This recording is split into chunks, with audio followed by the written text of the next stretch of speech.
जो शक्ति हो वह करना चाहिए। Yashwant Singh retired GST officer Lalitpur से पूछते हैं, नमोस्तु गुरुदेव, किसी लेखक ने लिखा है कि मुहूर्त से भी महाबली इंसान का मनोबल होता है। पूज्य में इसमें शंका है, जिज्ञासा है, क्या हम किसी भी अच्छे कार्य काम को मजबूत मनोबल के साथ बिना शुभ मुहूर्त देखे नमोकार महामंत्र का जाप करते उसे प्रारंभ कर सकते हैं? देखो, हमेशा ये जिसकी चटराग्नि तेज होती ना, वो ट्यूबलाइट भी खा जाता है। ट्यूबलाइट होते ये खा जाते हैं, कीले खा जाते हैं। तो सभी लोग ट्यूबलाइटें खाने लग जाओ। अब कोई लोग एक आध ट्यूबलाइट खा गया, थोड़ा पुण्य का उदय, जितने जो पुण्य के उदय होते ना बड़े आदमी, इनको बड़ा बहुत, हम ज्योतिष मोतिष कुछ नहीं जानते। हाँ, अभी थोड़ा पुण्य का उदय है। जब थोड़ा सा भी कमजोर आ जाता है ना, तो ककड़ी का बीज भी दस्त लगा देता है। काय का बीज? ककड़ी का बीज भी दस्त लगा देता है। ये सब थोड़े पुण्य के उदय में ऐसा भाव आता है। तो जब तुम्हें बिना मुहूर्त के काम हो रहा है तो ये मत समझना मुहूर्त गलत है, ये मत समझना कि मुहूर्त बेकार है, ये समझना हमारे पुण्य का उदय है जो मुहूर्त से भी बड़ा है। पुण्य का उदय मुहूर्त से बड़ा होता है।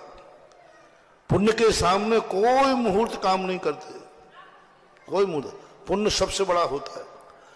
और कितना भी अच्छा मुहूर्त हो, पाप सबसे बड़ा होता है।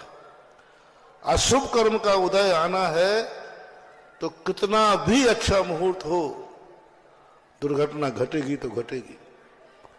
सैकड़ों सालों में वो मुहूर्त नहीं था जो राज्याभिषेक के लिए सुना गया था अयोध्या में श्री राम के लिए, लेकिन अशुभ कर्म इतना प्रबल था कि शुभ मुहूर्त नहीं कर पाया। तो पहला सिद्धांत तो है, तीव्र अशुभ कर्म में मुहूर्त काम नहीं करते। तीव्र पुण्य कर्म का उदय हो तो मुहूर्त की कोई जरूरत नहीं, जाओ करो तुम पुण्य को।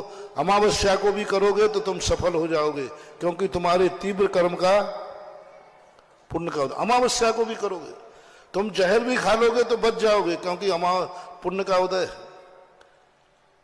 तुम भूकंप में भी बच जाओगे, ट्रेन के नीचे गिर जाओगे तो भी बच जाओगे, सेल्फास खा लोगे तो भी बच जाओगे, क्योंकि तुम्हारा पुण्य का उदय है। देखो, मैंने सेल्फास खाया तो मरे नहीं, तो दूसरों को मत खिलाओ, वो मर जाएगा, क्योंकि उसके पुण्य का उदय। तो जब पुण्य की हीनता पड़ती है तब ये शुभ मुहूर्त, ज्योतिष सबकी जरूरत पड़ती है। डूबते को तिनके का सहारा बहुत बहुत महत्वपूर्ण होता है महानुभाव। जब व्यक्ति के अशुभ कर्म का उदय आ जाए तो तिनका मिल जाए तो उसका भी सहारा होता है। जब पुण्य की हीनता आती है, मध्यम स्थान आता है, तो ये शब्द प्रत्यय हैं, आगम के वचन हैं।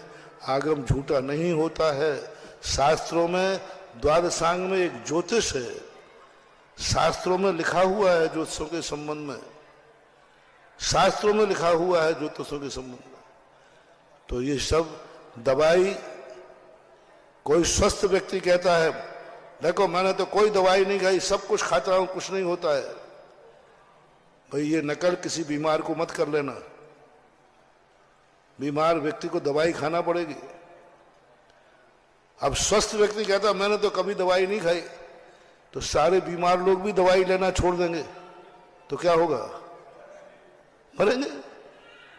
तो ये सब स्वस्थ व्यक्ति, पुण्यमान व्यक्ति, ये सब कहते मैं धर्म कर्म कुछ नहीं मानता हूं। हाँ ठीक, कोई बात नहीं, अभी पुण्य का उदय है। और जब अशुभ कर्म के उदय आएंगे ना, तो फिर देखना तुम पंडितों से ज्योतिष दिखाते फिरेंगे। फिर हाथ की रकील देखना इस हाथ में रकील में धन है कि नहीं है, देखना मेरे हाथ में है कि नहीं। ऐसा मानना चाहिए। किसी भी चीज को नकारना नहीं, अपने से तुलना कभी सत्य की नहीं करना, अपने से तुलना किसी दुनिया की नहीं करना, अपनी जिंदगी की तुलना नहीं करना। यही कहना साहब मैं तो ऐसा करता हुए, लेकिन तुम ऐसा मत करना। क्योंकि तुम इतने नहीं हो। मैंने जो खा लिया है तुम मत खाना, मुझे तो पच जाता है, तुम्हें नुकसान करेगा। यह है जैन दर्शन का सापेक्षवाद। कभी किसी चीज को नकारो मत, उसको सापेक्ष करो, किस अपेक्षा से ठीक है किस अपेक्षा से नहीं है। जैसे मैंने कह दिया तीव्र पुण्य का उदय है, कोई मुहूर्त नहीं करना।